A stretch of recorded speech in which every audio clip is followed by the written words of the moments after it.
On va parler d'un foyer de tension à présent, et vous allez voir, on va le faire à travers Sergueï Lavrov, le ministre des Affaires étrangères russe, puisqu'il s'est exprimé sur cette montée des tensions autour de Taïwan. Je vous propose d'écouter le soutien, évidemment, attendu de la Russie à la Chine sur le sujet de Taïwan, et ensuite Catherine nous explique ces tensions.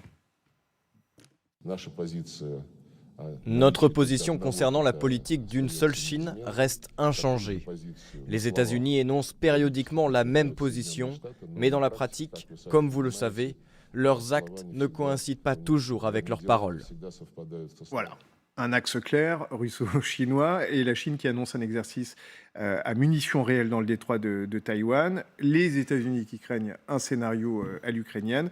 Taïwan reste un sujet très volatile, hein. Oui, on le rappelle, l'île de 23 millions d'habitants est officiellement autonome, mais Pékin considère que Taïwan fait partie intégrante de la Chine. Pékin qui estime que Taïwan doit être réintégré. Les États-Unis sont farouchement opposés à cette réintégration. Ils aident d'ailleurs massivement les Taïwanais à se défendre avec des moyens militaires. Mais c'est vrai que ces derniers temps, on sent la pression monter. Les forces armées chinoises qui sont de plus en plus présentes dans le détroit de Taïwan, avec des exercices militaires qui sont menés en mer de Chine. Démonstration de force, évidemment, pour intimider le voisin taïwanais, et également des manœuvres de plus en plus importantes dans les airs, avec, vous savez, des observateurs qui répertorient les incursions d'avions chinois, justement, dans la zone de défense aérienne, la zone de surveillance de Taïwan. Avant, c'était occasionnel, c'est devenu quotidien, avec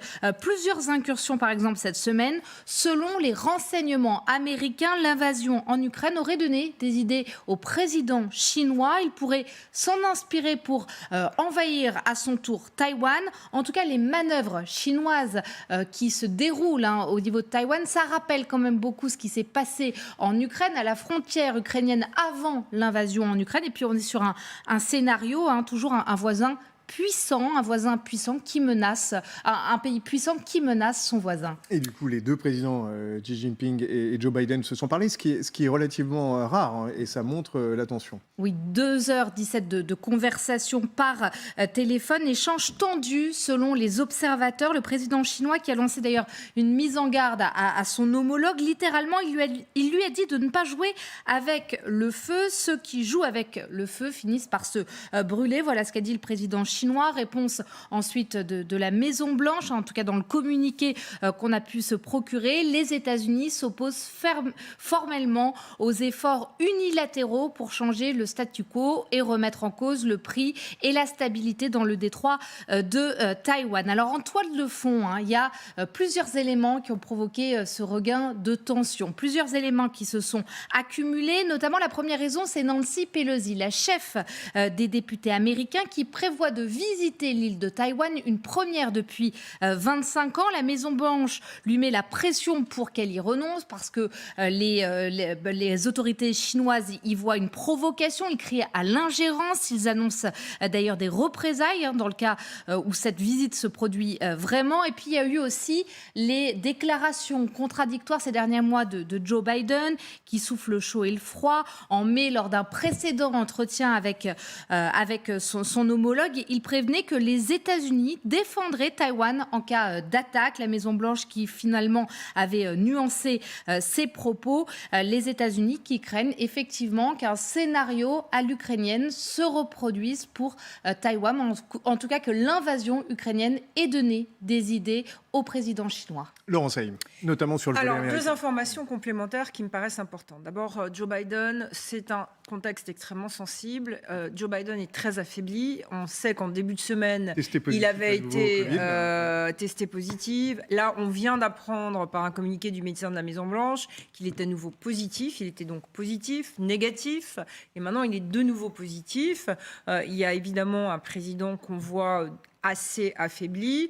Donc, ce n'est pas lui qui va en première ligne gérer la situation. Deuxièmement, sur cette visite de Nancy Pelosi. Nancy Pelosi, c'est la présidente de la Chambre des représentants et c'est la femme qui dirige le Parti démocrate à la Chambre des représentants. Là, on vient d'apprendre que son avion militaire, elle est dans un avion militaire, elle va faire une tournée de 4 jours en Asie.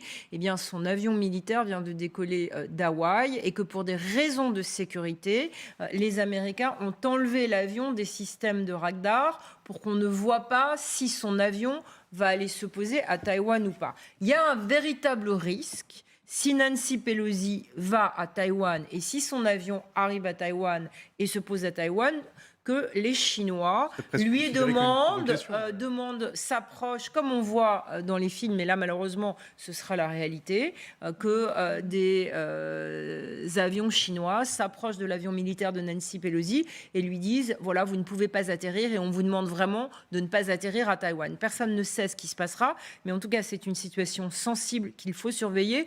Je rappelle là aussi que la crise entre les États-Unis et Taïwan n'est pas nouvelle. Il y a eu une crise extrêmement importante en 1996 sous l'administration de Bill Clinton. À l'époque, il y avait des conseillers dans la salle. Parmi ces conseillers du département qui étaient dans la salle, il y avait des gens qui aujourd'hui sont au pouvoir à des positions importantes et qui savent gérer et qui ont une expérience d'une crise profonde qui s'est déjà passée en 1996. Et c'est une extension du domaine de la lutte commerciale entre les États-Unis et la Chine que l'on vit depuis des années en plus. Oui, et c'est juste pour rebondir ce que Laurence a dit sur les crises passées entre la Chine et les États-Unis sur Taïwan. En 1995, celui qui était alors président de Taïwan a été invité à Washington. Les Chinois ont fait un tir de missile sur, qui est passé, qui n'a pas touché Taïwan, mais dans les eaux territoriales de Taïwan, au nord et au sud de l'île.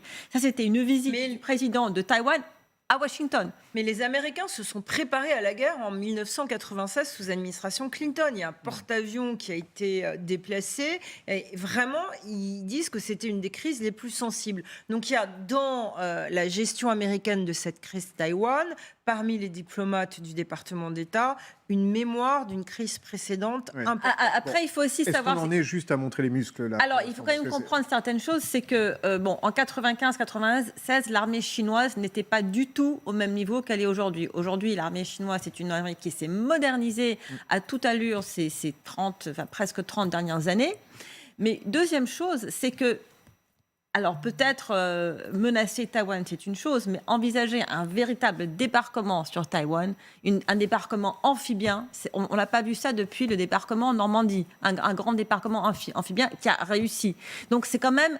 On parle de choses qui seraient gravissimes. Le monde entier serait plongé dans une crise bien plus grave que celle qu'on vit aujourd'hui. Rapidement, je crois que le premier signe de la crise, ça va véritablement là, dans les heures qui viennent, de voir si Nancy Pelosi va à Taïwan et quelle va être la réaction chinoise. Oui, on imagine à peine qu'elle y aille, étant donné... Mais là, franchement, je peux vous donner, encore une fois, le verbatim de ce qui se passe. L'avion de Nancy Pelosi, il y a 2 heures, a envoyé son dernier signal, il y a 7 heures à Hawaï. L'avion a été retiré du radar civil pour des raisons de sécurité. Gallagher. En fait, on a commencé par dire que la raison pour laquelle on s'intéresse à cette situation, c'est parce que l'opération menée par la Russie en Ukraine aurait pu donner des idées à Xi Jinping sur Taïwan. Mais regardez ce qui se passe en Ukraine. Vous pensez que ça encourage Xi Jinping à vouloir attaquer en ce moment Taïwan?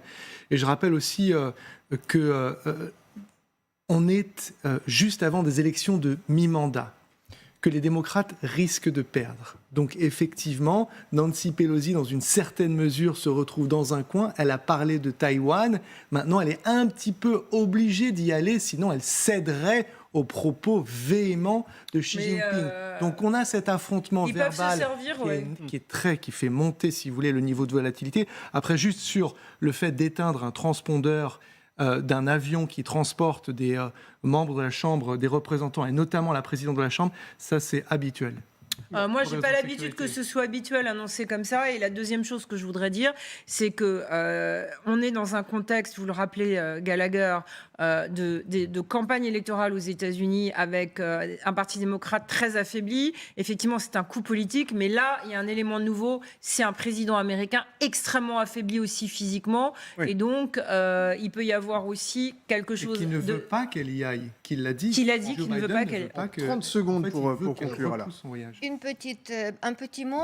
En effet, le président chinois, il a surveillé de très près le conflit, la guerre que la Russie mène en Ukraine. Ce ne l'a pas absolument inspiré. Surtout, il a vu aussi la solidarité du monde occidental contre la Russie. Ça aussi ne donne pas les idées, ça n'influence pas pour y aller. Mais aujourd'hui, ce que nous voyons, c'est vraiment l'installation de cette monopuissance américaine dans le monde. Ils l'affirment, ils attestent, ils vont aller jusqu'au bout.